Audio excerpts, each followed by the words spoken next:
about the organisation that you work for?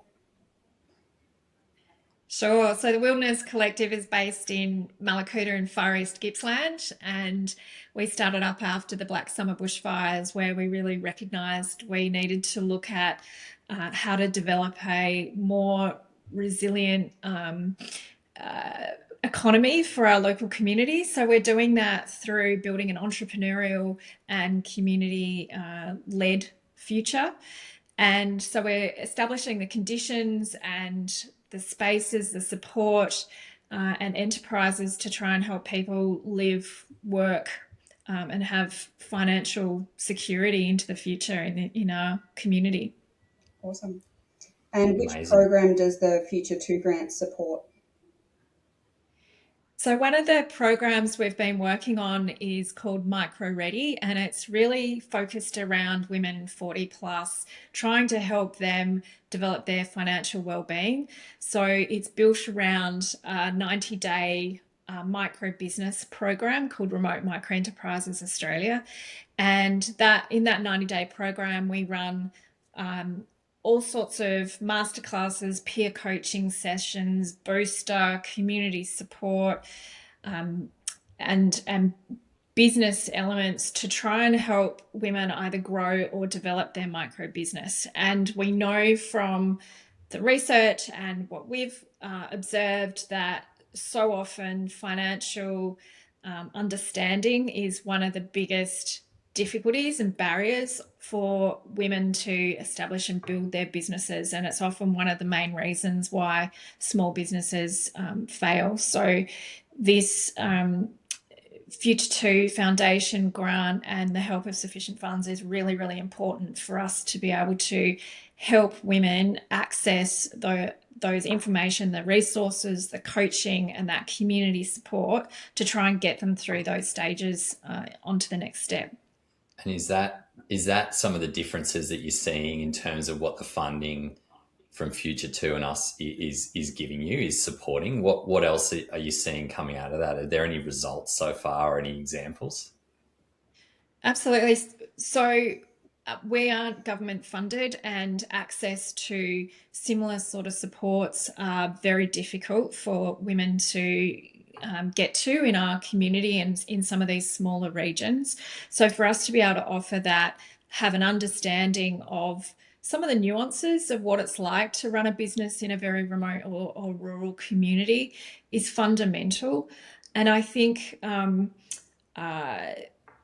of the key challenges we have is obviously that access piece. So far, we've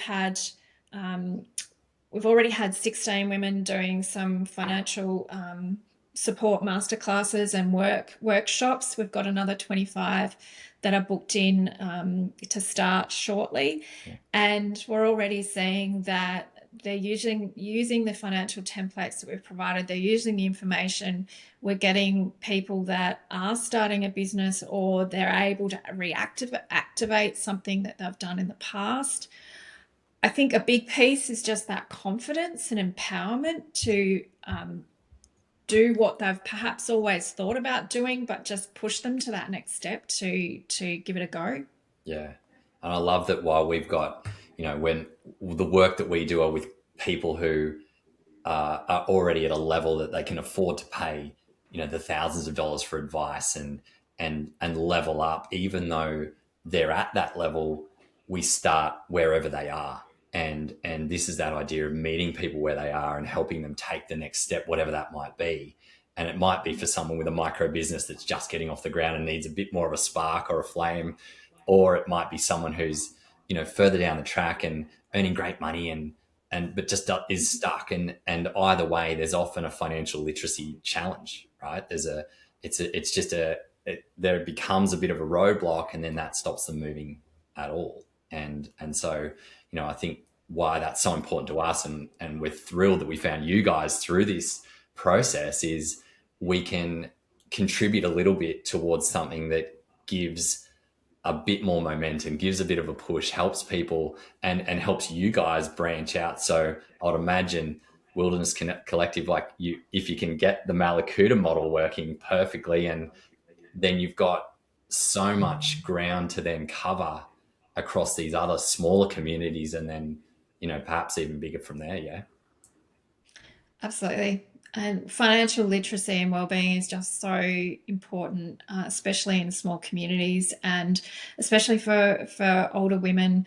And it's also the backbone. If we can get some of these small micro businesses up and running, the flow-on ripple effects are incredible, because it affects families, it affects the local schools, it affects the jobs and the businesses in the community, and that makes the community itself viable, so people can stay there and we don't get all of our young people leaving town, etc. So it's a really big key to what makes a successful community in this day and age. I mean, we look at it as a business where so many of us are regional, and we get it, right? And when someone might just need a leg up in one way or another, and if we can support financial literacy, and at the same time, we're running a small business, and so we're looking at this and saying, we know how hard business is. Business can be an absolute blood sport, and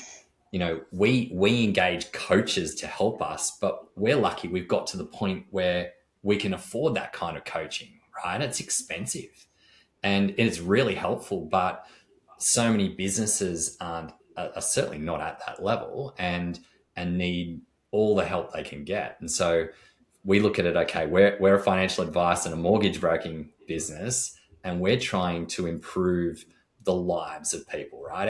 Our sole goal is to help people live bigger and better lives. And if we take that and then kind of overlay that around what Wilderness Collective are doing, it's so similar. We're trying to do the same thing, just with different sectors of the community. And so a little bit of help from our side of things financially, I think, can go a long way by the looks of it. So as we're moving through the program, we're starting to hear and learn of more stories of what this support is meaning. So one example is we've recently had someone who's moved to town, and they've needed to try and find their own work, but they've decided to start their own business in a garden and maintenance area. And I was just so delighted in our last coaching session that she talked about how she's utilising the financial templates and the information that she got from one of our sessions, and how that had just made things so much easier to track and follow everything that she was doing. So that's it's so heartening to know people are putting things into practice, and that the work that we're doing is starting to make a difference. And then just to hear that others are really excited about relaunching their business, where it might have been something that they've done in the past, and then it's kind of gone dormant, and they've lost that confidence and that passion piece. And in rejoining and being part of this program, they've found that why and that purpose again, and they've recognised that there's new tools and new things available that they can use to make a start and a difference. And from that, we've got new websites popping up, and we've got online selling happening, and people